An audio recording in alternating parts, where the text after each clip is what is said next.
Take me away from home. Show me all the places I've never known. Next to me is the all-new Taycan Turbo. It's fully electric, it's extremely fast, it's good looking, and it's made by Porsche. It's no secret Porsche makes some of the best cars in the world, so the fact that they finally come out with an all-electric car to rival the likes of Tesla is extremely exciting. I mean, just look at it. It's better looking than a Tesla Model S. The inside is so far above Tesla, it's actually almost funny. It handles incredibly well, and it's just plain cool. So with that, here are 5 amazing features of the Taycan Turbo that make it the best electric car of all time. Make sure you're subscribed to the channel and have that notification bell turned on. It's just the right of that subscribe button, because in tomorrow's video, we're taking a point of view drive in the Taycan Turbo, putting you visually in the driver's seat so you can experience what it's actually like to drive one. Special thanks to Rusnak Porsche of Westlake, California for making this review possible. This car's available there now. I've got a link in the description below. Let's jump right in. First up is the Porsche Taycan's crazy acceleration. Everyone knows that electric cars are typically quick. That is because electric motors have instant torque at 0 RPMs. Unlike internal combustion engine vehicles that have to be in the correct part of the power band, you guys notice that 4, 5, and 6,000 RPMs produces more acceleration than down low, or turbocharged or forced induction cars that need the turbochargers to spool up. Electric cars, the second you press your foot down to the ground with the accelerator pedal, oh my God, it is instantaneous. Now, Porsche is known for making some incredibly fast cars from 0 to 60, but the Taycan Turbo takes it up a notch. 0 to 60 for the Taycan Turbo in 3 seconds, according to Porsche. The Taycan Turbo S, 2.6 seconds. That being said, we know Porsche is the king of conservative when it comes to providing numbers. So that 3 seconds, it's likely more like 2.7, and that 2.6 is likely more than 2.3. The initial hit of acceleration in this car is like nothing else. It's unbelievable. I mean, the first 30 miles an hour, when you floor it, suck you into your seat so hard, it's absolutely insane. That instant jab of the throttle and whoa, it just, it's freaking awesome. All right, 0 to 60 run, press and hold the traction button on the screen there. Floor the brake, floor the gas, launch control, and up we go. Oh, that is unfrickin' believable. And the amazing part is the acceleration doesn't let up. It just goes and goes and goes, no matter what speed you're at. Typically, electric cars, they lose steam after about 40 miles an hour. You feel that in the Tesla, but something about this Taycan just continues to pull and pull. Like an internal combustion engine up top, but down low, there's nothing that can compete with that.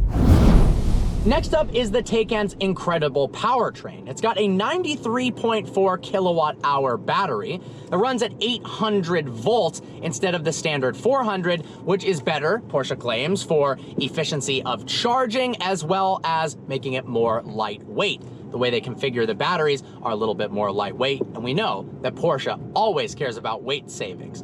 Now, it's actually got 2 motors, one on the front axle and one in the rear. But what's cooler than that of course produces all-wheel drive for the car, is that it has a 2-speed transmission, something we're not used to seeing in an electric car, meaning it's got one different speed for optimum acceleration, and it can change gear ratios depending upon how the Porsche feels fit for your driving dynamics. I think that's a really cool, innovative solution to electric cars. The result of those 2 motors and crazy technologically advanced battery is 670 horsepower with overboost and 626 pound-feet of torque.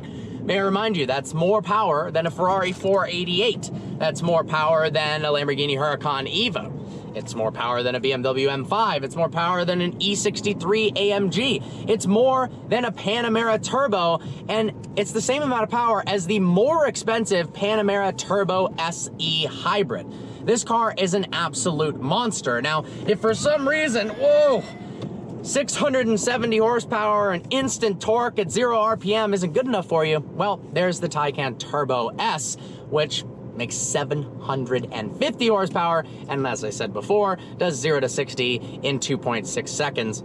Likely, it's much faster than that. Regardless, the powertrain is absolutely beautiful, and as we'll talk in the point of view video, it's got rear wheel steering. The driving dynamics are distinctly Porsche, and this, without a doubt, is the best handling electric car I have ever driven in my entire life. That weight distribution down low because of the batteries, those rear wheels turning in the opposite direction of the fronts at low speeds. This thing is confidence inspiring. It has grip, it has insatiable power, and I imagine it would absolutely decimate a Model S on any track ever. Regardless, the confidence it gives you behind the wheel is tremendous. This thing is such a riot to drive. Third up is the sound. Now it's a little faint, so it's a little bit hard to tell probably on the camera, but I'll shut up and let you listen to this thing.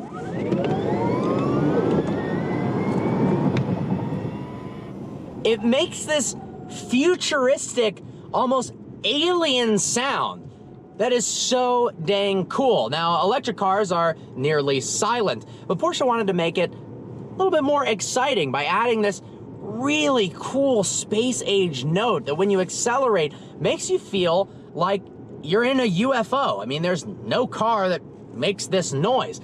Now, what's crazier than that is for $500 or standard on the Turbo S, you've got the Sport Sound Generator. That's right, Porsche has added, for $500, this kind of more aggressive, rumbly noise to the car. Now, it's not equipped on this model, but I've heard video of it, and especially during launch control, it's absolutely out of this world. I mean, there's no other car that sounds like it. Sure, you might miss a screaming flat 6 that's in a GT3 RS, maybe even the V8 in the Panamera Turbo, but this is such a cool solution. It's not entirely silent, but there's something nice about that serene environment where I'm just cruising through nature right now. The insulation in the cabin is quite nice, but then when you mash the gas, it makes this crazy noise that's really hard to describe. All right, let's hop outside the car now and talk about the fourth amazing feature of the car. Fourth up is the Taycan's exterior design. There's no denying it's incredibly good looking. Now, Porsche makes awesome sports cars. When they originally introduced the Panamera, it was a bit kind of lackluster. The new generation Panamera is attractive, but this is the best looking sedan that they have ever made. Not only is the car visually striking, it's aerodynamically efficient as well. Take a look at what Porsche calls the air curtains. It gives an awesome design cue to break up the front end of the car, something that Tesla absolutely doesn't have. But this actually channels air over the wheels and then out through here. And if you come around right here, you can see that the air curtain continues along the side of the car. As the wheel spins and air travels through and over the car, it creates turbulent airflow in the wheel well. That causes more drag, which is really bad for a car accelerating, but more negative for something that's supposed to travel a long distance on one charge. To solve that, they've got the air curtain in the front and air curtain in the back to alleviate that turbulent airflow, and then it releases it, so it creates a more laminar flow along the side of the car, increasing efficiency. Come along to the front of the Taycan and you see some of the coolest design headlights I've ever seen. It's got 4 individual LED dots here called Porsche's Matrix design headlights, kind of reminiscent of the 918 Spider. They illuminate the road really well and, well, they look badass. Coming around to the side, incredible side profile. It's low slung. It actually, inside the car, has different modes to select ride height. When it drops it down low, it's more aerodynamically efficient for larger range. It also means it's got kind of this air suspension that we all dreamed of on aftermarket cars from the factory. We've got amazing looking wheels. These are optional turbine style wheels to reduce drag. Right here, we've got where you actually charge the car, the air curtain again, some stylistic aerodynamic elements on the mirrors, and then the actual door handles are really, really unique. They're flush with the car, kind of like a Tesla Model S, so I shouldn't say incredibly unique.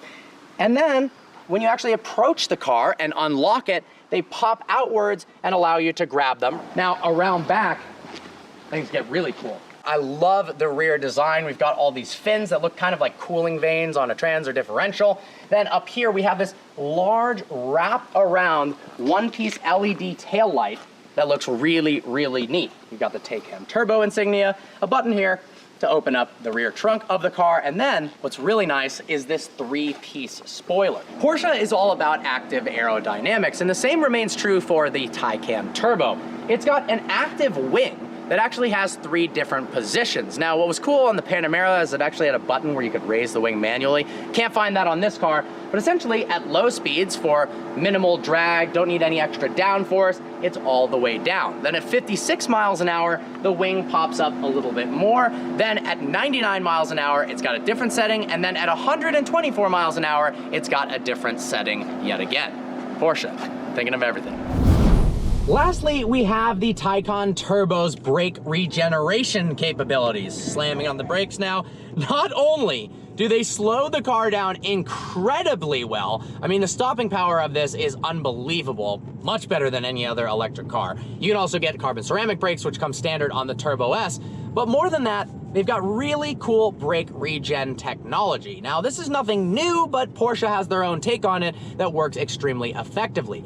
As you slow the car down, 90% of the energy lost in braking due to heat dissipation and other drivetrain losses are recouped back into the battery. So let's say you're cruising on the Autobahn and you hit the brakes from 124 miles an hour onto an exit and down to 0. That braking motion from that one singular event will regenerate enough power to go an additional 2.5 miles. So literally, the more you're doing aggressive brakes, like in, canyon driving, the longer the range is being extended. Overall, the brake regeneration makes up for 30% of the car's range. That's pretty impressive for brakes. Now, as a side note, let's talk about price. The Taycan 4S, the base model, starts at $103,800, which honestly, you get a very similar looking car inside and out, a little bit slower, but not by much. That is one heck of a deal. Now jump up to the Turbo that starts at 150 grand. As optioned, this one is 166,000. Yes, that's a lot of money, but for the price, it's actually really amazing. It's a little bit more expensive than a Tesla Model S dual motor performance, but you're getting so much more car. Sure, that one is really fast in a straight line, but that's all it does. This looks beautiful on the outside. Not everyone's going to have one. The inside is incredible. I mean, from wood trim everywhere to gorgeous leather, the style, the massive sunroof, the screens. It's just a really well put together car. And if you compare it to something like an AMG GT63 four-door or a BMW M5 competition, it just makes sense. Electric car or not, they've done such a good job with the style and the performance and the way the car handles, it already sells itself. And then you add in the cool factor of it being electric, you add in the factor of, you can claim that you're helping save the environment by having an electric car, although honestly, when you look at the entire cycle of an electric car with the batteries and disposing and transportation costs and transportation expenditures of CO2 emissions back and forth, it's hard to tell yet whether all electric cars are actually better for the environment or not. But it is the thought that counts, I guess. Regardless, it's an incredible Porsche. It's very well designed. It's extremely fast. It handles great. And I'm absolutely in love with the car. At this point, I don't really want to give it back. That is a true indicator of something special. There is something extraordinary about the Taycan Turbo S, and it's the combination of all of its elements working together in one incredible harmony that manufacturers strive for, but rarely ever produce. Well, guys, I hope you enjoyed this video. Like always, please browse the channel and subscribe. I look forward to seeing you next video.